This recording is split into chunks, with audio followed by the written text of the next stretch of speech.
గురుగారు ప్రతి మనిషికి తన జీవితంలో కర్మలు, పాపాలు అనేది ప్రతి మనిషికి ఉంటాయి. అసలు ఈ కర్మల్ని, పాపాల్ని పోగొట్టుకోవాలంటే ఎలా? కర్మ అనేది ఎందుకు వస్తుంది? అసలు కర్మను పోగొట్టుకోవచ్చా? అనేటువంటిది గనక చూసుకుంటే, హ్మ్.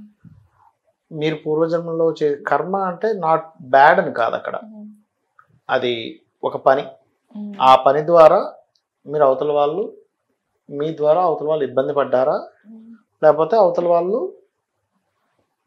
బాగున్నారా? హ్మ్. మెయిన్ హ్మ్. అంటే ఎలా అంటే, మీరు ఒక అన్నం తీసుకెళ్ళి కుక్కకి పెట్టారమ్మా. హ్మ్. ఆ కుక్క ఆనందపడింది. హ్మ్. ఓ రాయి తీసి కుక్కని కొట్టారు. 2 పనులే, 2 కర్మలే. హ్మ్. గుడ్ కర్మ చేశారా? బ్యాడ్ కర్మ చేశారా? హ్మ్. ఓకే. మళ్ళీ అక్కడ ధర్మం కోసం చేస్తే వేరు. హ్మ్. అంటే ఎలాగా ఒక చంటి పిల్లాడిని ఆ మధ్య మనం చూస్తూ ఉంటాం.